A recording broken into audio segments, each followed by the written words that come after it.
자, 우리 인사하겠습니다. 사랑합니다. 축복합니다. 할렐루야. 오늘도 우리에게 말씀이 들려지게 해주셔서 우리의 모든 삶이 또 주의 말씀을 좇아 사는 삶이 되게 하시기를 기원드립니다. 코로나로 인한 제재들이 풀어지면서 해외여행을 떠나는 분들이 주변에 더러 보입니다. 몇 분이 친구들과 이제 유럽 여행을 가기로 하고 준비를 하면서 신나게 여행을 즐길 거리와 함께 주의할 사항들을 얘기를 하는데, 특히 주의할 것 중에 그 첫 번째가 소매치기를 조심하라 였습니다. 저기 못 살고 못 배우고 무질서한 어느 나라가 아니라 유럽입니다. 유럽이 얼마나 잘 사는데 경관이 얼마나 멋있고 사적이 얼마나 많고 또 사람들도 얼마나 멋지게 잘생겼는데 유명 관광지마다 소매치기 피해가 끊이지를 않습니다. 경찰에 신고해도 그거는 아예 그냥 못 찾는 거예요. 찾을 수가 없어요. 전철 안에서, 표 끊는 역사에서, 공원에서 내 주변에 이상하게 생긴 사람이 하나도 없었다는 거예요. 옆에 훤칠하니 잘생긴 청년 몇 명이 있었는데 그 자리를 지나고 보니 순식간에 가방이 없어지고 포켓에서 지갑이 없어지고 소매치기를 당한 거예요. 심지어는 패키지로 가서 호텔에서 베일맨의 짐 들어주고 팁 받잖아요. 베일맨의 도움을 받아서 이제 많은 가방들을 다 옮겼는데 나중에 보니 가방 하나가 없어졌다. 호텔 직원 복장을 하고 있고 명찰을 달고 도와준 그 베일맨이 가짜였던 것입니다. 유럽에서 베일맨에게 조심하라. 그래서 베일맨이 거의 없대요. 일반 가는 호텔에는. 여러분, 그렇게 당하고 나면 얼마나 속상합니까? 돈도 돈이지만 가방도 가방이지만 얼마나 기분 나쁘고 눈 뜨고 뻔히 당했잖아요. 여러분, 이렇게 누군가에게 속으면 정말 속상합니다. 기분 나쁩니다. 그러나 그나마 이렇게 속는 것은 그래도 견딜만 합니다. 그런데 내가 아무 잘못한 것도 없는데 내가 약자이기 때문에 부당한 대우를 받는다면 그것은 정말 더 견디기가 힘들 겁니다. 대부분의 사회는 가진 자가 유리하고 힘 있는 자가 유리하게 되어 있습니다. 힘 있는 자들이 그 사회 구조를 설계하기 때문입니다. 잘못된 사회 구조로 인해서 불이익을 당하면 얼마나 속상하고 얼마나 억울할지 누구라고 예외일 수가 있겠습니까? 우리는 이 땅에서 살아가면서 원하든 원치 않든 부당한 일을 겪습니다. 사람들이 부당한 일을 당할 때에 어떻게 반응을 합니까? 대개 두 가지 중에 하나입니다. 한 가지는 아주 낙심하는 겁니다. 악한 사회 구조 속에서 스스로 뭘 어떻게 해볼 도리가 없어요. 그래서 낙심하는 것밖에 없어요. 비관하고 좌절하는 거예요. 다른 한 가지는 공격하는 것입니다. 대갚아 주는 겁니다. 끌어오르는 그 분노를 누르고 대갚을 기회를 엿보는 것입니다. 그렇게 공격하는 것입니다. 그렇다면 성도 여러분, 우리는 그리스도인들은 이럴 때에 어떻게 해야 할까요? 이 세상은 부당합니다. 하나님은 이 세상의 부당함을 아십니다. 이 부당한 세상에서 우리가 살아갑니다. 부당한 세상에서 부당한 대우를 받는 억울한 일을 당하는 우리에게 하나님께서는 오늘 본문을 통해서 몇 가지를 가르쳐 주십니다. 무엇일까요? 본문에는 한 가지 명령과 그 명령에 순종해야 하는 이유를 말씀하고 있습니다. 그것이 전부입니다. 명령과 명령에 순종해야 하는 이유. 그 두 가지가 섞여 있어요. 그리고 계속해서 강조합니다. 자, 첫 번째, 하나님께서 명령하셨습니다. 뭐라고 명령하시느냐? 순종하라. 너희가 순종하라. 잘못된 사회 구조에서 부당한 일을 당할 때 놀랍게도 하나님께서는 우리에게 순종하라고 명령하십니다. 순종은 명령의 말씀입니다. 13절, 14절에 보니 이 명령이 아주 간단합니다. 너희가 인간의 모든 제도에 대해 순종하라. 총독이나 왕에게 순종하라. 다 순종하라는 것입니다. 베드로 사도가 소아시아 지역에 흩어져 있던 성도들에게 이 명령을 할 때에 당시가 어떤 상황이냐 하면 그리스도인들이 아주 극심한 핍박을 받던 때였습니다.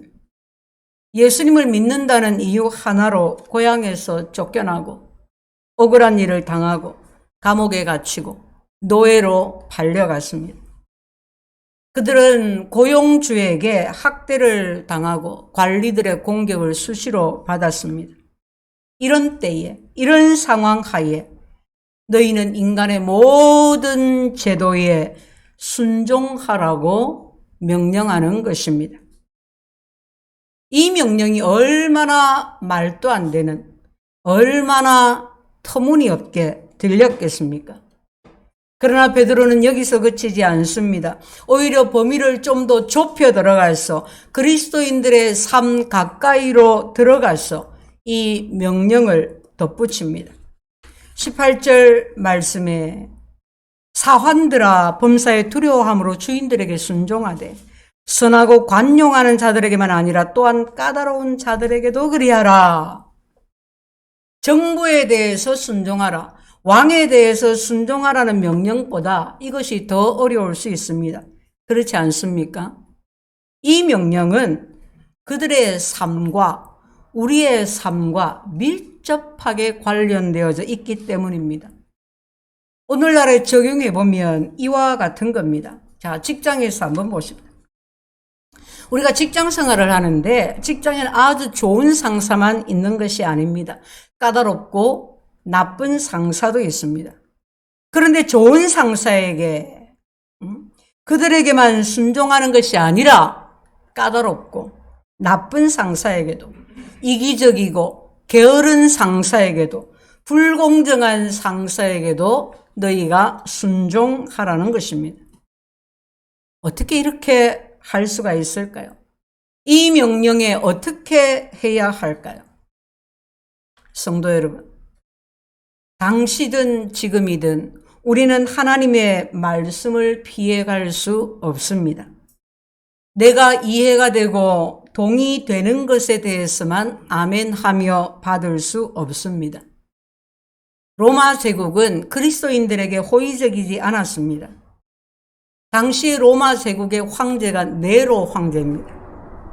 아주 포악했던 아주 악한 그 네로 황제가 그리스도인들에게 악명이 아주 높았습니다. 그리스도인은 예수님을 믿는다는 이유 하나로 부당한 대우를 받았습니다.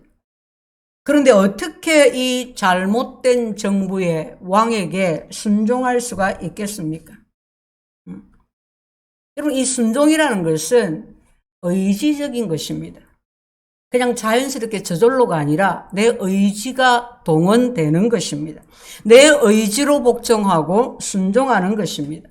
그런데 어떻게 이 로마의 이 악한 왕에게 순종할 수가 있겠습니까? 오히려 그리스도인들이 다 같이 들고 일어나서 힘을 모아서 쿠데타를 하고 전쟁을 일으키고 그렇게 맞서 싸우는 것이 맞지 않겠습니까? 당시 이 명령을 받은 사람들 중 노예가 많았습니다. 역사학자들은 당시 로마에 6천만 명의 노예가 있었던 것으로 추정합니다. 여러분, 이 로마의 노예들은 못난 사람들이 아니었습니다. 로마가 다른 민족, 다른 나라를 침공해서 노예를 데리고 오는데 그 중에 아주 외모가 출중한, 아주 똑똑한 또는 좋은 가문의 귀족들, 그들을 노예로 잡아왔습니다. 그래서 똑똑한 노예는 가정교사로 삼아서 자기 자녀들을 전적으로 맡길 그런 정도였습니다. 이 노예들의 삶이 어떤 주인에게 가느냐에 따라서 천차만별이었습니다. 좋은 주인은 보니까 이 노예가 너무너무 똑똑하고 재주가 뛰어난 거예요. 그래서 그런 노예들은 이 좋은 주인은 한 가족처럼 그렇게 지내고 아주 중요한 일을 맡기기도 하고 그렇게 했습니다. 그러나 아주 까다로운 악한 주인을 만나면 정말 처참하게 살아야 했습니다. 그 노예들 중에 그들이 만난 이 고난 중에 예수님을 믿게 된 사람들이 많이 있었습니다.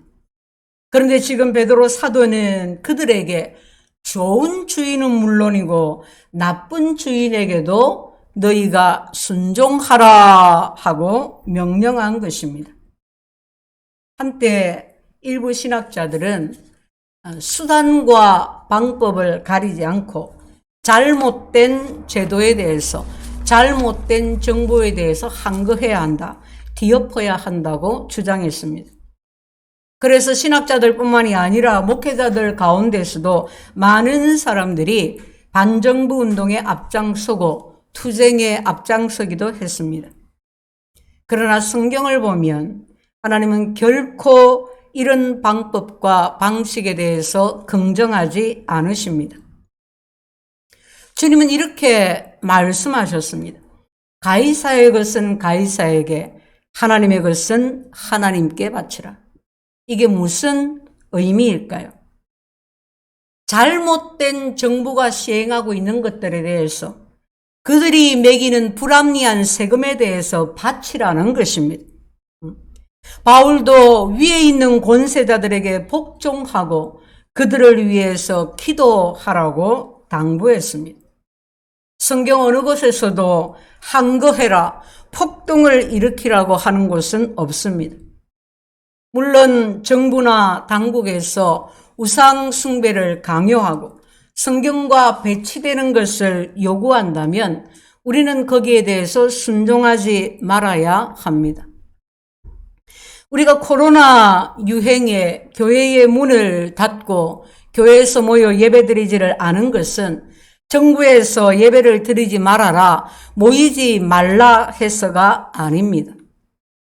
우리는 전염병이 창궐해서 사람들이 두려워 떠는 상황에 우리와 이웃의 안전을 위해서, 그리고 이웃을 향한 교회의 사명을 보다 확실하게 하기 위해서, 덕을 세워서 전도의 열매를 얻기 위해서 모이지 않았던 것이고, 또 우리의 예배는 가정에서, 가정을 교회로 중단되지 아니하고 계속되었습니다. 만약 종교 탄압으로 예배를 금했다면 우리는 그 명령에 순종도 복종도 않을 것입니다. 어떠한 위협도 우리의 예배를 막지 못할 것입니다. 그 무엇도 우리의 신앙을 빼앗을 수 없는 것입니다. 우리는 그럼에도 불구하고 예배를 드리고 그럼에도 불구하고 기도할 것입니다. 다니엘을 한번 보십시오.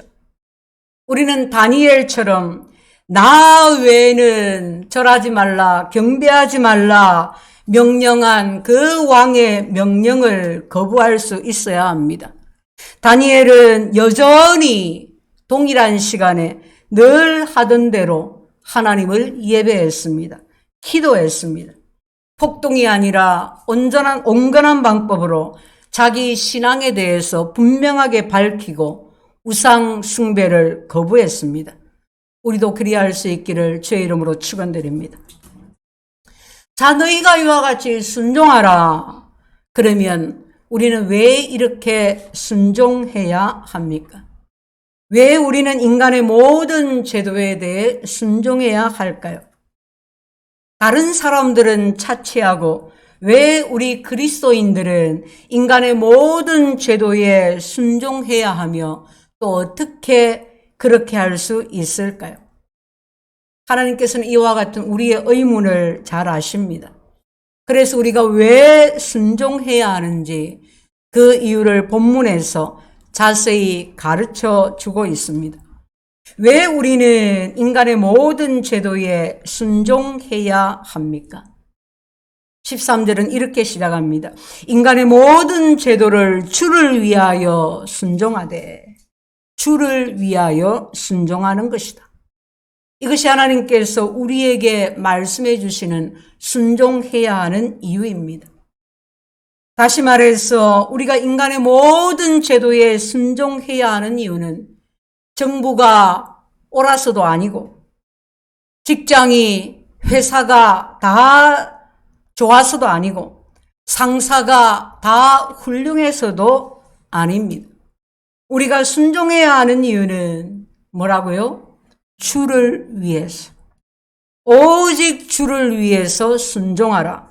주를 위해 순종하는 것입니다. 그러면 주를 위한다는 것은 어떤 의미일까요? 18절에부터 이렇게 계속해서 설명합니다. 곧 선행으로 어리석은 사람들의 무식한 말을 막고 너희는 자유가 있으나 그 자유로 악을 가르는 데 쓰지 말고 오직 하나님의 종처럼 무사람을 공경하고 형제를 사랑하고 하나님을 두려워하고 왕을 존대해라.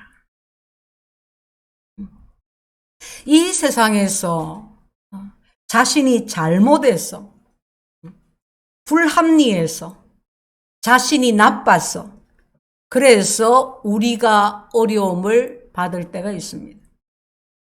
그렇게 어려움을 겪게 되는 때가 사실은 많지요.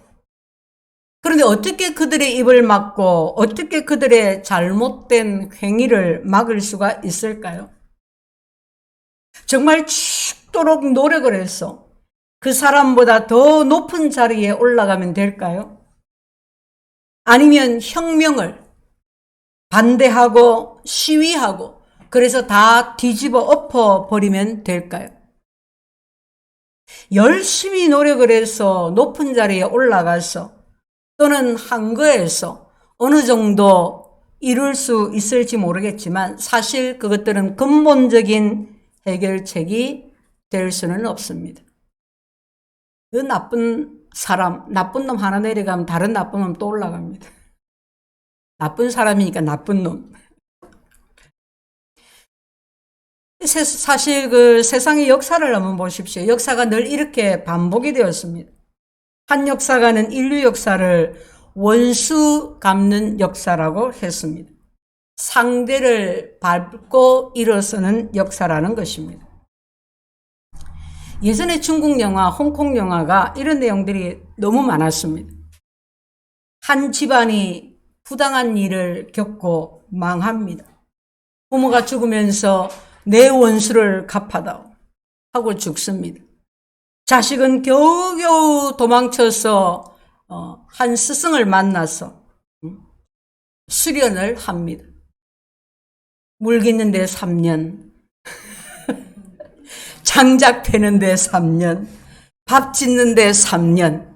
그러다가 이제 스승으로부터 막 무술을 배웁니다. 장풍도 나가고 막 한번 싹 하면 우르르 우수수 그냥 막 나무가지가 다 떨어지고 막. 그렇게 한 10년 동안 열심히 수련을 했는데 어느 날 스승이 부릅니다. 가니까 이제 내가 더 이상 가르칠 것이 없구나. 하산을 해라. 그래서 이제 이 사람이 하산을 합니다. 어디 가겠어요? 원수를 찾아갑니다. 그래서 원수를 막 물리칩니다. 원수 집안이 완전히 망했습니다. 여러분 그러면 거기에서 끝납니까? 아니요. 거기서 끝나지 않습니다.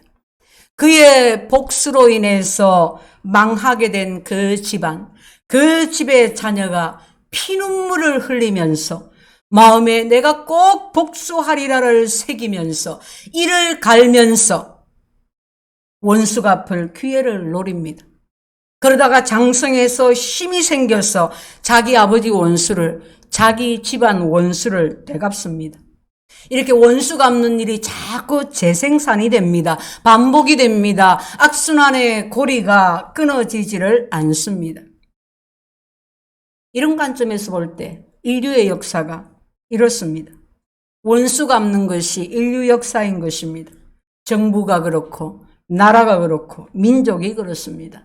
이 악순환이 끝나지를 않습니다. 그런데 여러분, 이 악순환의 고리를 끊는 방법이 있습니다. 그것은 그저 겉으로가 아니라 정말 진심으로 그들의 입을 막아서는 것입니다. 어떻게 그들의 잘못을 막아섭니까? 힘으로 될 수 있습니까? 힘으로 막아집니까? 성경은 그렇게 말하지 않습니다. 오직 선행으로만 가능하다고 말씀하고 있습니다. 그래서 우리는 힘이 없어서가 아니라 정말 주님을 위해서 순종하고 그들의 악행에도 불구하고 오히려 선을 행하는 것입니다. 그래서 끝내 선이 악을 이기는 것입니다. 선행이 그들의 악한 입을 막아서는 것입니다. 너희가 자유가 있으나 그 자유로 악을 가리는 데 쓰지 말고 오직 하나님의 종같이 하라. 이렇게 선행하는 이유가 뭐냐? 주를 위한 것이고 하나님의 종이기 때문에 그렇게 하는 것이다는 거예요. 무사람을 공경하며 형제를 사랑하며 하나님을 두려워하며 왕을 존대하라. 누가 이렇게 합니까? 누가 이렇게 할 수 있습니까? 우리가 왕을 존대하고 잘못된 정부를 존대해야 하는 이유는 그것이 옳아서가 아니라 우리가 존대해야 하는 이유는 우리가 바로 하나님의 종이기 때문에 무사람을 공경하고 형제를 사랑하고 하나님을 두려워하는 하나님의 종이라서 그런 것입니다. 할렐루야. 물론 우리가 이같이 말씀을 또 듣고 또 이해를 하고 하지만은 실천하는 것은 여전히 어렵습니다. 그래서 우리가 인내가 필요합니다. 이 명령의 말씀에 순종하려면 많은 인내가 필요합니다. 또한 믿음도 필요합니다. 부당하게 고난을 받아도 하나님을 생각함으로 이 슬픔을 억울함을 참으면 이는 아름다우나 관주에 이는 은혜다. 죄가 있어 매를 맞고 참으면 무슨 칭찬이 있으리요. 그러나 선을 행함으로 고난을 받고 참으면 이는 하나님 앞에 아름다우니라. 자기가 잘못해서 어려운 일을 만나는 것은 상이 없습니다. 그러나 예수님 때문에 믿음 때문에 부당한 일을 당하고 그것을 참는다면 이것은 아름다운 것이다. 이것이 은혜다. 하나님께서 이것을 아름답게 보신다. 하나님이 좋게 보신다. 귀하게 보신다. 여러분, 하나님께서 아름답게 보시면 그거 다 된 거 아닙니까? 하나님이 나를 그렇게 보시면 그건 다 된 거예요. 그건 어떻게 말할 거리가 없어요. 하나님이 나를 그렇게 보시면, 나를 인정하시면 그건 다 된 거예요. 우리가 부당한 일을 참을 때 하나님이 우리를 아름답게 보시고 잘못한 자들의 입을 막으시고 그리고 그 모든 상황들을 하나님께서 선하게 아름답게 바꾸어 주시는 줄로 믿습니다. 너무나 감사하게도 초대교회 성도들은 이 명령을 하나님의 말씀으로 받았습니다. 여러분, 오늘날의 우리들보다도 정말 말씀을 받기가, 실천하기가 어려운 상황인데 그들은 이 명령을 하나님이 내게 주시는 하나님의 말씀으로 받았습니다. 그래서 그들은 폭동을 일으키지 않았습니다. 노예들은 부당한 일을 하는 정부와 자기 주인에게 최선을 다했습니다. 여러분, 그 결과 어떤 일이 벌어졌는지 아십니까? 당시의 로마는 귀족들은 방탕했습니다. 부정직했고 음란했습니다. 그것이 그들의 문화였고 삶이었습니다. 그런데 그 귀족들이 자기 자녀를 자신처럼 방탕한 귀족들과 결혼을 시키지 아니하고 모든 일에 인내하면서 악을 악으로 갚지 않는 노예와 결혼을 시켰습니다. 한두 집이 아니었어요. 부한자들과 권세자들의 입을 다 막아 주신 것입니다. 그리고 그 결과 그렇게도 기독교인들을 핍박하던 로마가 얼마 지나지 않아 기독교 국가로 바뀌었습니다. AD 313년에 로마가 기독교를 국가 종교로 공포한 것입니다. 성도 여러분, 이것이 말씀의 능력입니다. 주를 위하여 주의 말씀에 순종한 자들이 하나님께 하시는 이 놀라운 일을 보았습니다. 하나님의 말씀이, 말씀의 능력이 부한 자들과 악한 자들과 힘 있는 자들의 입을 다 막아버린 것입니다. 주님이 우리에게 순종하라고 명령하시는 이유입니다. 베드로는 우리에게 순종하라 명령하고 순종해야 하는 이유를 말하고, 그리고 마지막으로 순종의 모범이 되시는 예수 그리스도의 발자취를 우리에게 보여줍니다. 21절은 이를 위하여 너희가 부르심을 받았으니 그리스도도 너희를 위하여 고난을 받으사 너희에게 본을 끼쳐 그 자취를 따라오게 하려 하셨느니라. 예수님은 우리와 달리 죄가 없으신 분이셨습니다. 예수님은 거짓이 없으신 분이셨습니다. 그러나 예수님은 부당한 고난을 당할 때에 그에 맞서서 같이 싸우거나 욕하지 않으셨습니다. 무력을 행사하거나 위협을 가하지 않으셨습니다. 주님은 오직 공의로 심판하시는 하나님께 맡기셨습니다. 주님이 왜 그렇게 하셨을까요? 친히 나무에 달려 그 몸으로 우리 죄를 담당하셨으니 이는 우리를 죄에 대하여 죽고 의에 대하여 살게 하려 하심이라. 우리를 살리시려고, 우리를 죄에 대하여 죽고 의에 대하여 살게 하시려고 주님께서 우리가 받아야 하는 고난을 다 받으신 것입니다. 그 주님의 목적 때문에 또한 주님은 우리로 하여금 주님의 그 본을 따라서 부당한 제도에 너희가 순종하라고 명령하시는 것입니다. 주님이 이 땅에 오셔서 하시고자 했던 것은 이 세상의 제도를 바꾸는 것이 아니었습니다. 쿠데타를 일으켜서 정부를 전복하려는 것이 아니었습니다. 주님은 제도를 바꾸기 위해서 오신 것이 아니라 우리 영혼을 바꾸기 위해서, 우리 마음을 바꾸기 위해서 오셨습니다. 우리 영혼과 우리 마음이 어떻게 바뀝니까? 폭력으로 바뀝니까? 여러분, 두들겨 패서 원하는 답을 얻어갈 수 있을지는 몰라도 결코 그 마음을 굴복시킬 수는 없습니다. 힘으로 마음이 바뀌나요? 권세로 바뀌나요? 아니요, 그렇지가 않습니다. 인간의 영혼은 오직 한 가지, 사랑으로 바뀝니다. 은혜로만 바뀝니다. 주님이 이것을 아셨기에 이 땅에 오셨고 그렇게 사셨습니다. 가장 고귀한 사랑을 인류에게, 우리에게 주셨습니다. 그러므로 우리는 오직 예수로만 삽니다. 오직 예수로만 사람도 제도도 환경도 바뀌어지는 것입니다.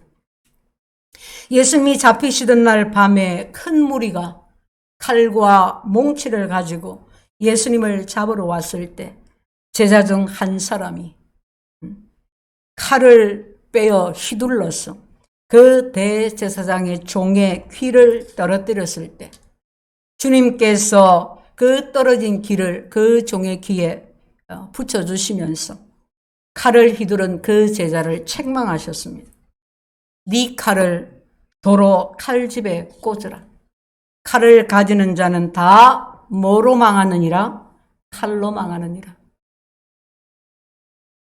그리고 이어 이렇게 말씀하셨습니다. 내가 지금이라도 내 아버지께 구하여 12영, 12군단 더 되는 천사를 보내시게 할 수 없는 줄로 아느냐? 당시 군대 규모로 한 군단, 한 영은 6,000명 가량입니다. 그래서 12영, 12군단은 72,000명입니다. 내가 7만 2천의 천사를 동원할 수 없는 줄 아냐? 7만 2천의 군사라는 것은 12영이라는 것은 그 이상의 더 많은 천사들을 동원할 수 있다는 말이에요. 다 뒤집어 엎을 수 있는 힘이 있다는 말입니다. 그러나 여러분, 소돔과 고모라를 멸망시키실 때에 단 2명의 천사로도 충분했던 것을 기억하시기를 바랍니다. 주님은 이 땅을 무력으로 정복하실 수 있었습니다. 주님은 말씀 한마디로 로마 정부를 뒤엎을 수 있었습니다. 그러나 주님은 결코 그리하시지 않았습니다. 왜냐하면 주님은 무력으로는 한 사람의 마음도 바꾸지 못한다는 것을 아셨기 때문입니다. 하나님의 형상을 따라 지음을 받은 인간은 우리의 영혼과 마음은 결코 무력으로 바뀌지 않습니다. 오직 사랑으로, 오직 주의 은혜로만 바뀝니다. 한량없는 은혜, 갚을 수 없는 그 사랑으로만, 오직 예수로만 바뀌는 것입니다. 성도 여러분, 우리는 예수님을 믿고 따르는 예수님의 제자입니다. 우리는 예수님의 모든 것을 본을 받아 사는 사람입니다. 그러므로 우리의 목표는 세상 사람들의 영혼과 마음을 바꾸는 것이 되어야 합니다. 그 방법이 무엇입니까? 모든 인간의 제도에 순종하는 것입니다.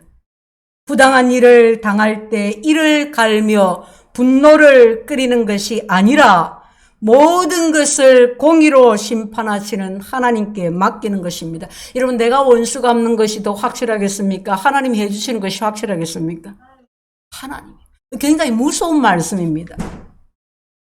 하나님이 하시겠다는 거예요. 네 손에 피 묻히지 마라 그 말이에요. 악으로 악을 갚지 아니하고 도리어 선을 행하는 주를 위하여 주의 말씀에 순종하여 우리가 그리해야 합니다. 우리가 이렇게 예수님을 따라 살면 이 세상은 진정으로 바뀌어지게 될 것입니다.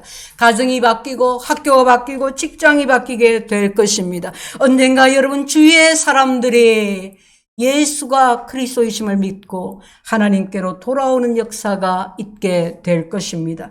우리 모두 자신의 삶 속에서 이 복된 길을 걸어갈 수 있기를 바랍니다. 주의 말씀에 걸려서 넘어지는 자가 아니라 주의 말씀에 순종하는 자가 되어서 다른 사람을 바꾸는, 환경을 바꾸는 하나님의 일하심을 보는 자가 될 수 있기를, 우리 모두 이 복된 길을 함께 걸어가게 되시기를 예수 이름으로 축원드립니다. 아멘. 주님 감사합니다. 주님이 우리 위하여 주님의 모든 것을 내어